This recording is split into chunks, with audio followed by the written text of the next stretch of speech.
uno es inglés o francés, ya tiene el don en la mano. 11:17 minutos. Lo miden con otro. Bueno, la cortina ya lo está indicando. Se encuentra con nosotros el politólogo Aurelio Argañarás para hablar de política, como siempre, pero lo vamos a saludar, le vamos a dar la bienvenida.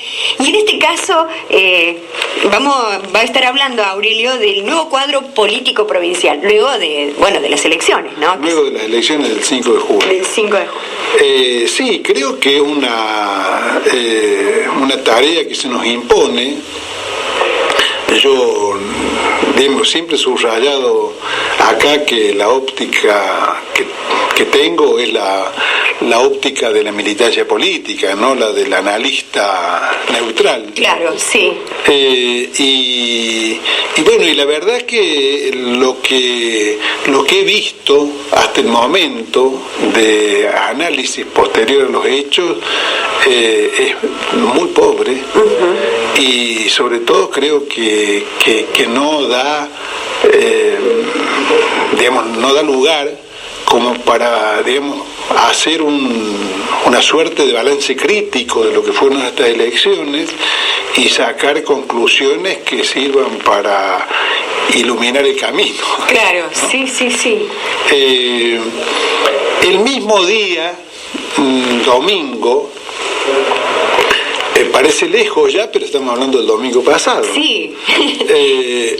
Escuché, por ejemplo, una entrevista que la prensa le da a Gabriel Esteves, preguntándole por qué, una pregunta, sí, que es la que a mí me interesa destacar, es por qué era la primera vez que el kirchnerismo se presentaba en elecciones a gobernador en Córdoba. Este me contesta que es la primera vez que tienen oportunidad de hacerlo.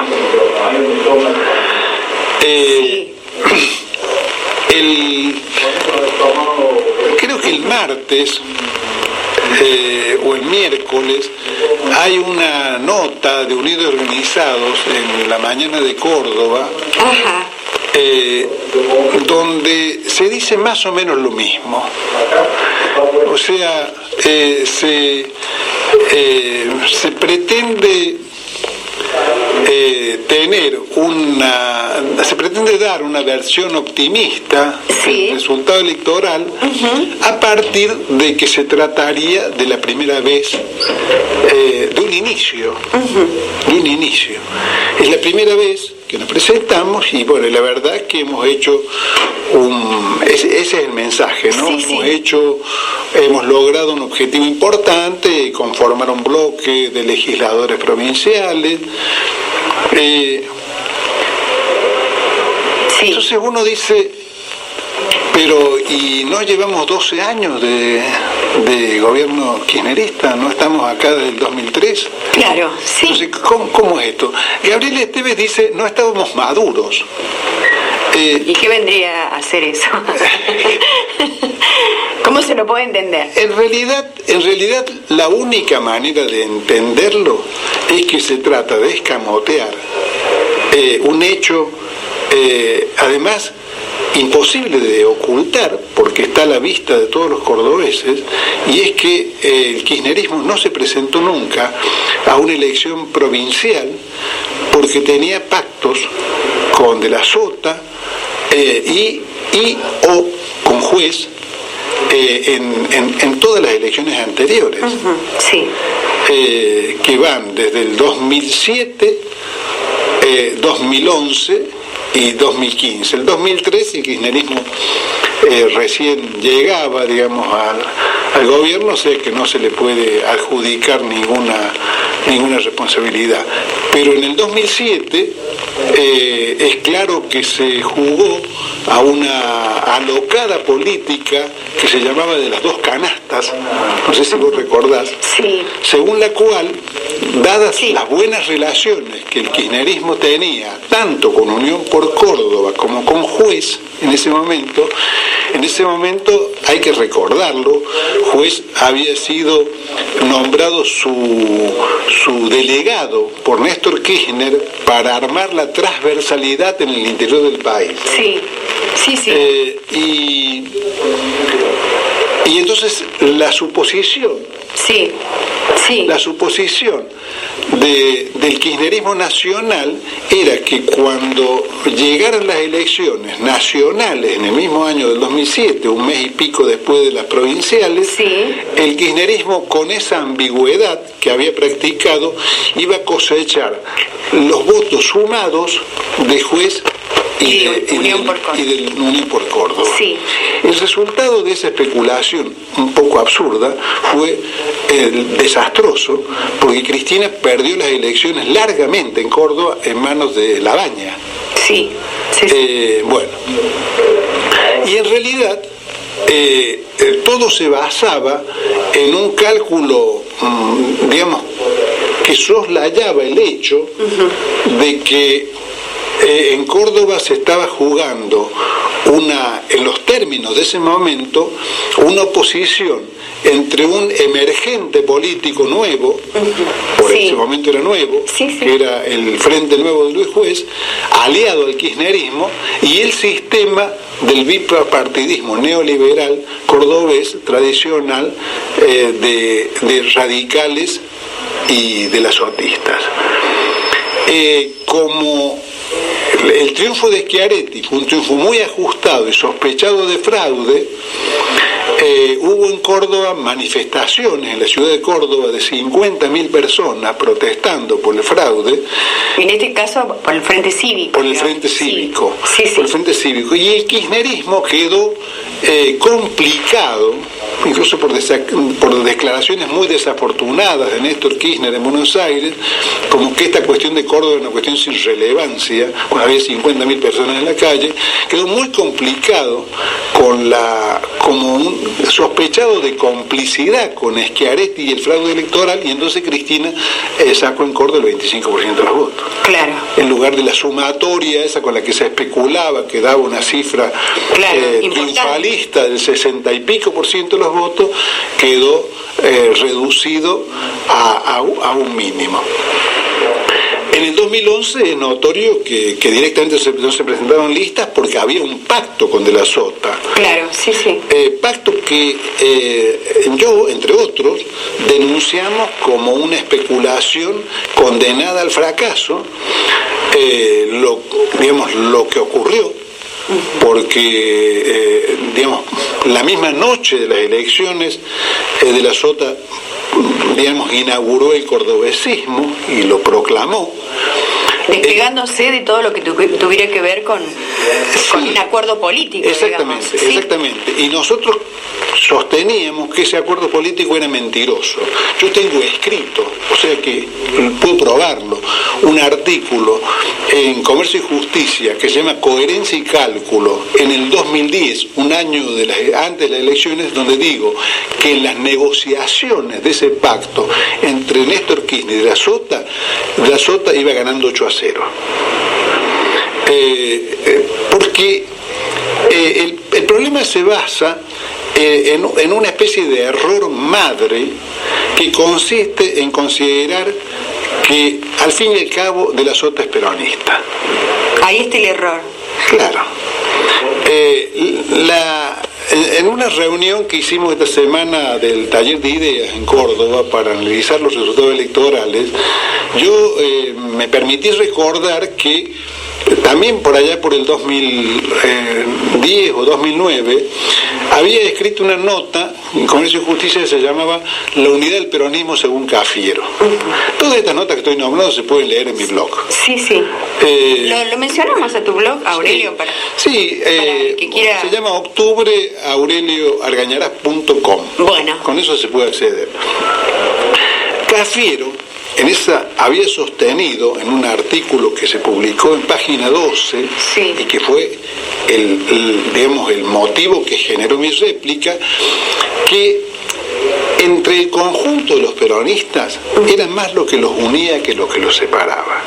En consecuencia, había que hacer todo lo posible por establecer la unidad entre todas las versiones del peronismo que por esa época circulaban, que no son muy diferentes de las que están circulando ahora, porque era el PJ, los elementos ligados a la estaban más impregnados de la política de renovación kirchnerista, los transversales y demás, y el sector disidente del PJ, encabezado ya en esa época por Puerta, de la Sota, Duhalde, ¿no? El peronismo conservador, que a su vez es una especie de resabio del ciclo menemista. Entonces, la tesis es más lo que tenemos en común que lo que nos separa, es una tesis que desconoce esa especie de fractura histórica que fue el ciclo menemista y el respaldo del peronismo a ese ciclo, porque resulta muy fácil, transformar a Menem en una especie de demonio, todopoderoso, que hizo todo lo que hizo solito su alma. En realidad, que nadie lo acompañó, nadie lo acompañó, nadie lo votó. ¿Cómo llegó? Claro. Entonces se insiste, y aún hoy existe mucho de eso, en desconocer que la profundidad, la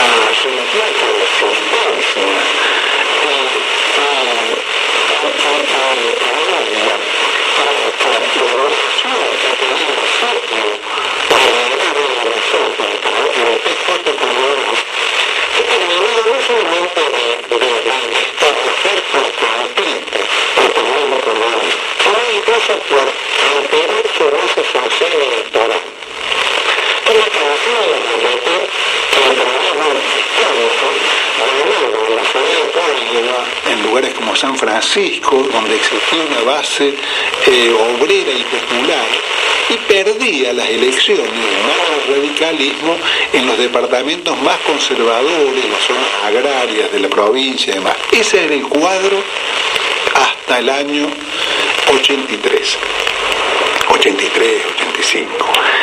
Hoy por hoy, esto no estoy descubriendo ningún secreto, están los datos de la realidad. Hoy por hoy he sabido que de la Sota o Schiaretti ganan en las zonas rurales, en el sur sojero de la provincia. Claro, se invirtió. O sea, en lugar, aunque de la Sota, por razones que vamos a tocar después, ha logrado conservar una buena relación con el movimiento sindical cordobés y de alguna manera,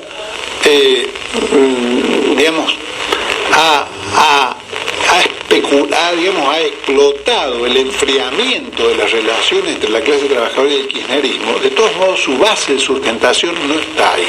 Tampoco está ahí. No está ahí. Por eso pierde indefectiblemente en todos los últimos años la ciudad de Córdoba.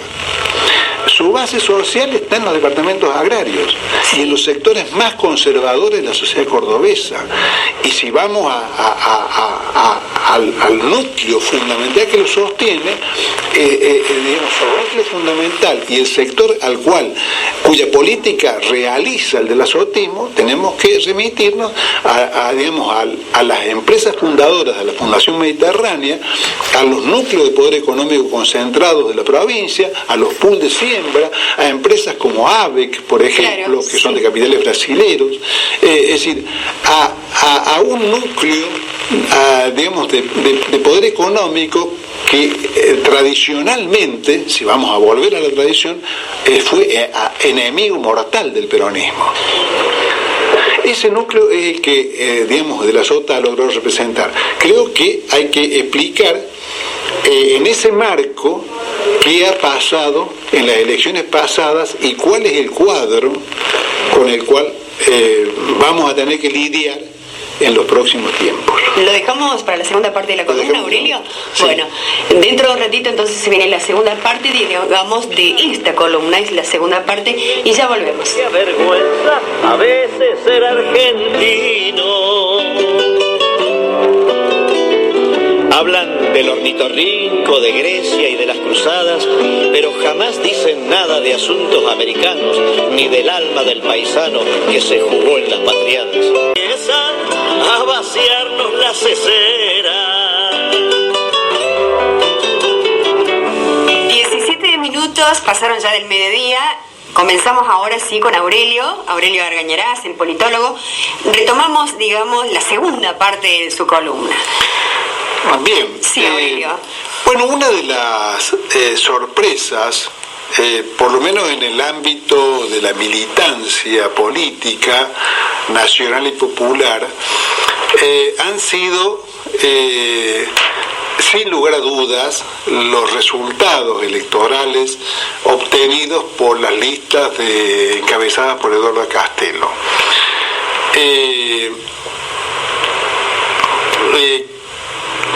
Es notorio, sí, creo que no te lo tengo que explicar a vos, para nada, que se esperaba más. Sí, indudablemente. Que se esperaba. Indudablemente que sí. Que de alguna manera han sorprendido en un sentido pesimista, digamos, ¿no? Han deprimido. Con respecto a lo que fuera la última elección, Aurelio, hubo un pequeño crecimiento. Pero hubo un pequeño crecimiento entre 2 y 3 puntos, claro, más o menos. No se verificó eso en la ciudad de Córdoba, que es un fenómeno importante de tener en cuenta. Y además hay que tener en cuenta que no se pueden comparar exactamente una elección con la otra, porque una es una elección legislativa. Exactamente, eso te iba a decir. Es una elección de gobernador y vice, donde es sabido que, digamos, la polarización a favor de lo que se considera el voto útil opera de una manera muy distinta que en las legislativas, como que el voto es más libre en las legislativas. Sí. De todos modos, creo que esto que estábamos hablando en la primera parte de la columna, acerca de es la primera vez que nos presentamos, bastante lo que hemos logrado, además, son explicaciones, vamos a decirlo con todas las letras, de una pobreza lamentable. Porque soslayan lo principal, soslayan por un lado el hecho de los errores u horrores cometidos en otras elecciones en las cuales se especuló con un pacto con De la Sota. Sí, que es lo que hablábamos, digamos, en la primera parte, sí. Claro, pero además, soslayan el hecho, y todos estas mezquindades en la evaluación provienen de una sola matriz, que es digamos, la matriz verticalista que crea una dirigencia dispuesta a mirar para arriba y no desafiar jamás al superior, que es el que baja línea, como se dice en el lenguaje de la militancia, o da las órdenes. Entonces no se puede hacer en ese sistema, digamos, aun cuando se tuvieran las condiciones intelectuales, digamos, ¿no? Como para poder hacer un análisis serio. Está prácticamente proscripta la posibilidad de hacer un análisis serio cuando uno tiene que poner en primer término qué es lo que va a pensar el jefe de lo que uno diga. Claro. O esperando para comenzar algo la decisión, que tiene que ver justamente con eso. Claro, pero además difícilmente es el propio jefe el que diga, lo que pasa es que nos equivocamos acá. No. O hay que tomar en cuenta una cantidad de circunstancias que tienen que ver con lo que se obtiene o no se obtiene electoralmente.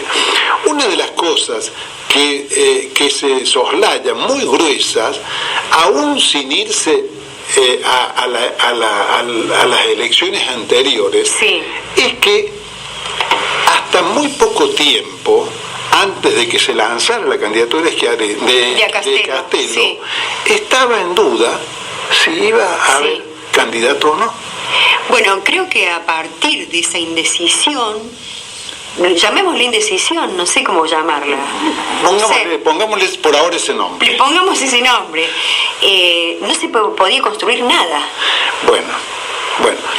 El problema, por eso yo me remito a la unidad del peronismo según Cafiero. Porque si lo que tenemos enfrente, llámese el pejotismo cordobés de neoliberal de la sotista schiarettista, porque hasta ahora, por lo menos, no han demostrado ser diferentes. Si lo que tenemos enfrente es eso, debería estar, debe ser considerado obvio que,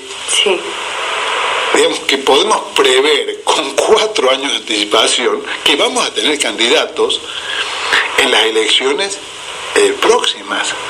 O sea, deberíamos estar construyendo un sistema político de militancia para ponerlo en movimiento cuando lleguen las elecciones, siempre, no 2 meses antes.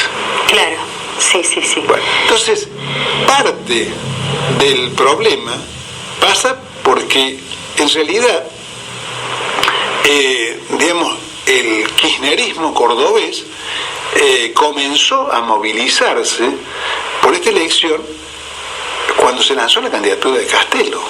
Claro. Mientras tanto, por ejemplo, en la capital, había referentes de Unidos y Organizados y del sistema de partidos que integran el Frente para la Victoria, que hablaban con alguna seguridad acerca de las próximas elecciones municipales, porque se daba por sentado que con Mestre no había pacto. Claro. Entonces se podía plantear con la suficiente antelación la necesidad de armarse para luchar contra Mestre. Lo que no estaba definido es que había que hacer lo mismo contra De la Sota Schiaretti. Claro. Entonces, como si eso fuese poco, antes de las elecciones ya se hablaba, en parte motorizado desde el aparato de Schiaretti, la idea de que Schiaretti iba a terminar apoyando a Scioli. Sí. Que era una manera de decir, acá no se está jugando mayormente nada, porque si gana Schiaretti, vamos a tener en Córdoba un aliado que va a llamar a votar por Scioli. O sea, es el mismo juego del 2011. Por eso hablo de la unidad del peronismo según Cafiero. De la Sota o Schiaretti, ambos o alguno de ellos, es un amigo. Con los amigos se hacen negociaciones y se pacta, no se los combate a muerte. Entonces, ese factor que además se puso más en claro después de las elecciones con la salutación por parte de Scioli, de Cristina, porque no tampoco echemos las tintas sobre Scioli, tanto Cristina como Scioli, han dado señales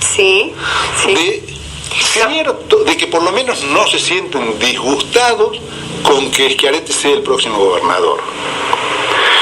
Eso por un lado. Por otro, como si faltara poco, he visto hace 2 días declaraciones de Aníbal Fernández diciendo, les garantizo, repito las palabras textuales, les garantizo que Schiaretti va a jugar acá. No sé si lo viste vos. No, bueno, esa parte entonces me la Aníbal Fernández, o sea, el jefe del gabinete, uno de los, después de Cristina, uno de los voceros más importantes que tiene en este momento el gobierno. Kirchnerista indudable, y uno de los candidatos, de precandidatos en la provincia de Buenos Aires. O sea, no es un cualquiera, dice, les garantizo. Claro. Es una garantía. Claro, sí, por supuesto. Les garantizo que Schiaretti va a jugar acá. Sí. Uno puede decir, bueno, ¿es imposible que eso ocurra? No, como imposible, no es imposible. Ahora, tiene que haber de por medio una ruptura entre Schiaretti y De la Sota. Sí. Primera condición. Además, tiene que Schiaretti decidirse a romper con su base social. Su base social y política, los que lo han votado por ser un enemigo del kirchnerismo, no por ser un amigo. Entonces, Schiaretti debería romper con su base electoral. A más largo plazo, si no estamos especulando simplemente con un episodio de alianza electoral no para el 9 de agosto, porque el 9 de agosto está la candidatura de la Sota, que yo, digamos, no garantizo como Aníbal Fernández, pero apostaría a que Schiaretti no le va a sacar la escalera de la Sota. Pero aun cuando después de las PASO, como evidentemente la Sota no va a cosechar mayormente votos en las PASO, se estableciera alguna clase de, no digo nada, o apoyo explícito, mucho más difícil de parte de Schiaretti, para que los candidatos del kirchnerismo en las PASO cosechen en Córdoba lo que no cosechó a Castelo, aún digamos, eso sería nada más que un episodio. Y si vamos a mirar la cosa como corresponde mirarla, digamos, con un poquito más de plazo, sí, para que fuese posible una confluencia entre Schiaretti y el proyecto nacional, Schiaretti tendría que dejar de ser quien ha sido hasta hoy. Hasta hoy ha sido el que lo presentó en Sociedad a Cavallo. Él fue, no de la Sota, el que lo presentó, el que lo introdujo a la política del peronismo a Cavallo fue Schiaretti. Tendría que dejar de ser, junto con la Sota, un representante y vocero de los pools de siembra, del capital financiero nacional e internacional y de la Fundación Mediterránea. Tendría que dejar de ser todo eso para que pueda ser en alguna medida un aliado consistente del kirchnerismo. Eso suena como bastante difícil. Suena como utopía. Suena casi como una gilada, digamos, sí, ¿no? Especular con eso. Bueno, ahora, si vamos más a fondo, están buscando las razones del voto cordobés, no podemos soslayar el hecho de que de la Sota, Schiaretti lograron conservar su influencia sobre el movimiento obrero de Córdoba. Lo comentamos acá, una columna de esto. Bueno, eso no solamente tiene que ver con las concesiones que está dispuesto a hacer el neoliberalismo al aparato sindical para transformarlo en cómplice, como ya hizo Menem. De la Sota en ese sentido no ha inventado nada, sino tiene que ver además con la política expulsiva del movimiento obrero que ha seguido el kirchnerismo a nivel nacional, con ciertos destratos hacia la clase trabajadora y el movimiento sindical, y además con el tema tan mentado ya del impuesto a las ganancias. Sí, claro. Entonces, lo que había logrado seducir el kirchnerismo al movimiento obrero y la clase trabajadora desde el periodo que va del 2003 al 2011 es un proceso que como mínimo uno debería decir que se sufrió un enfriamiento muy serio. En el caso de gremios cordobeses, hablemos de Córdoba, como Luz y Fuerza, bancarios, municipales y demás, está puesto en entredicho, porque son sectores que están a lo mejor tributando impuestos a las ganancias 4 o 5 mil pesos mensuales. Y uno puede decir, bueno, pero ganan bien, pero ese argumento se cae solo desde el momento en que uno recuerda que no está grabada la renta financiera. Claro, la renta financiera todavía es una promesa.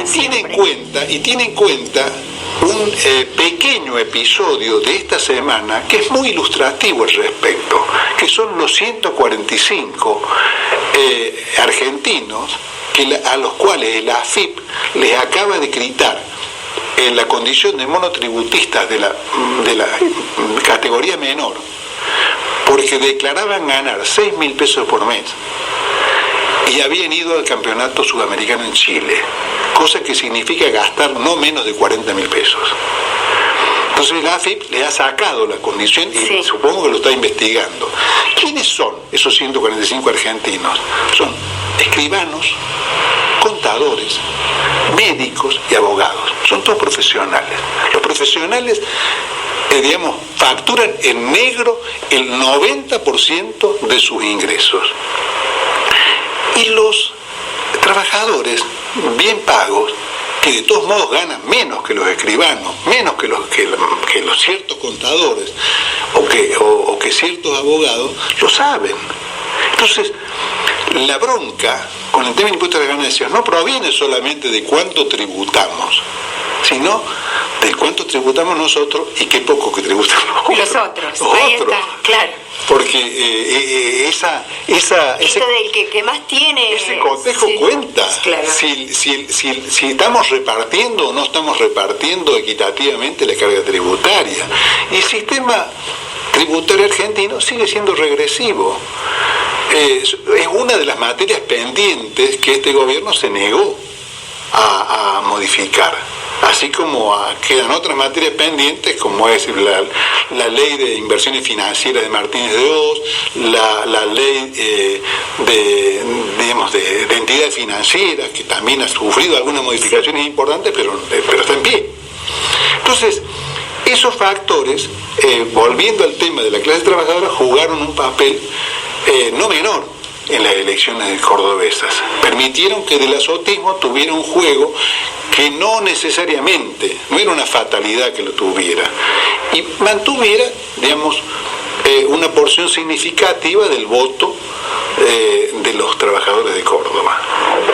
Todo eso creo que nos da un cuadro de lo que ha pasado, y además, yendo a estas vacilaciones en cuanto al lugar donde hay que poner a Schiaretti de la Sota, nos augura un futuro con muchas incógnitas acerca de qué va a hacer el bloque de legisladores conquistado por el kirchnerismo en Córdoba. ¿Cuántos son, Aurelio? Son 8. Son 8.